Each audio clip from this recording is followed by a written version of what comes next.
High School Love Story. The chair sat and stared at the girl. It had never seen anything like her before. She was small, probably the smallest person in the whole world. The girl had danced over and was gazing with wide, clear gray eyes, making the chair slightly uncomfortable. It was used to being looked at, just part of being a household item, but no one had ever peered like this, as if looking for more than stuffing and springs. Eager to make a good first impression, the chair smiled politely. "Christine?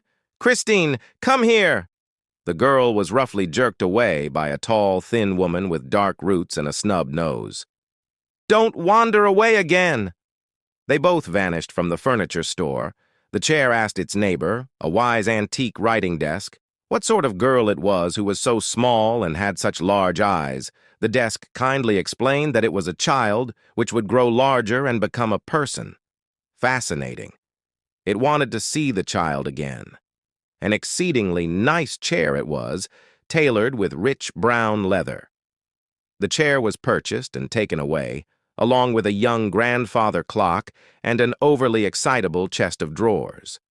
Christine danced around them as they were loaded into the car, singing nonsense songs to herself. It was placed in a small room.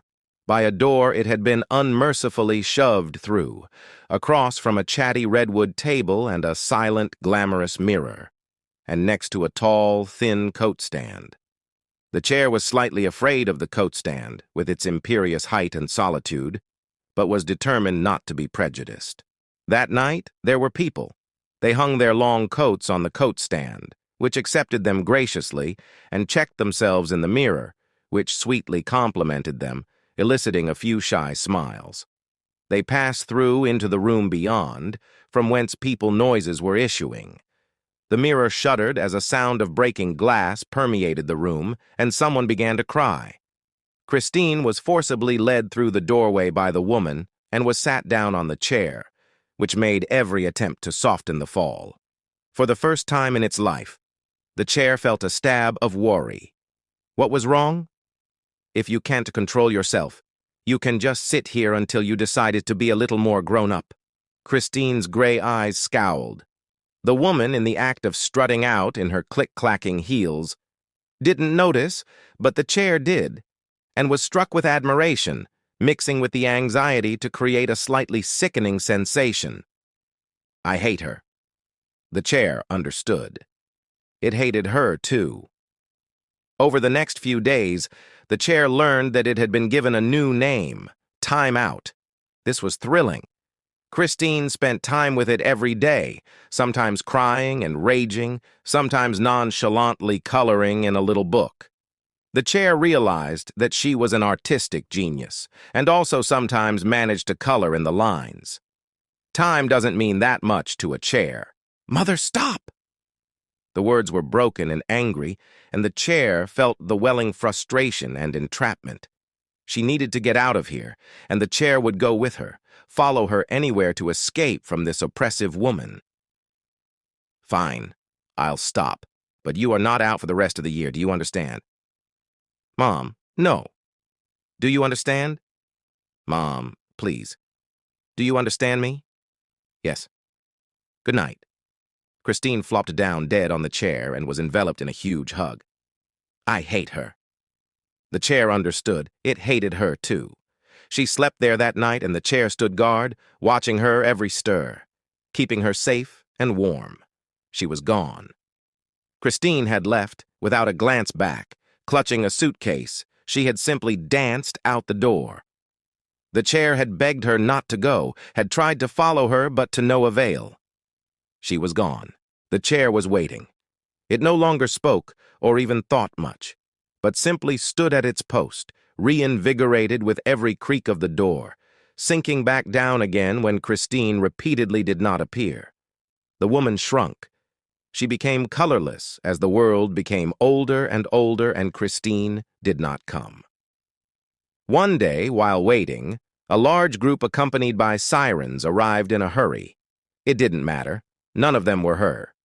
After some time, they returned, carrying a great plank amongst them, slowly and silently, marching through the door. She was back, but she wasn't happy. The chair couldn't stop worrying. Whatever a funeral was, it was making her sad.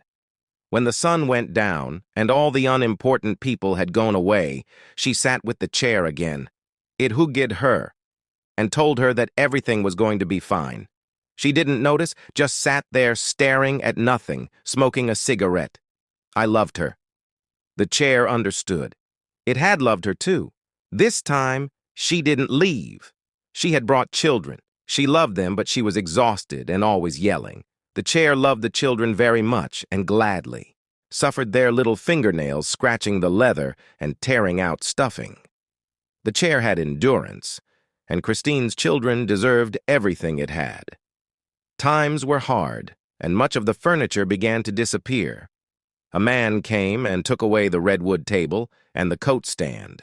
He tried to take the chair, but Christine stopped him. "The chair is special," she said in her perfect voice. "I picked it myself when I was 5.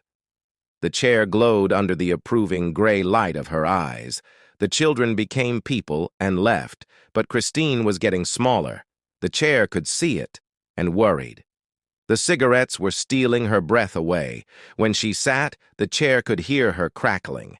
It kept trying to warn her that flames are dangerous, but she didn't listen. Her hair roughened, her skin wrinkled, and she no longer danced through rooms, but her eyes were as clear and gray as ever. Christine was sick.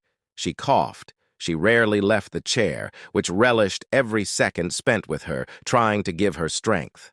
She shuffled in and sat, settling down, and the chair hugged her as usual, making her as comfortable as possible.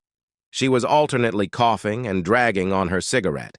Cuff, drag, cuff, drag, cuff. She settled in, breath crackling, and the chair held on to her with all its might, but she was slipping away, like she always had before. The crackling stopped. The cigarette dropped from her shrunken fingers. Flames rose. She was at peace, and the chair was happy.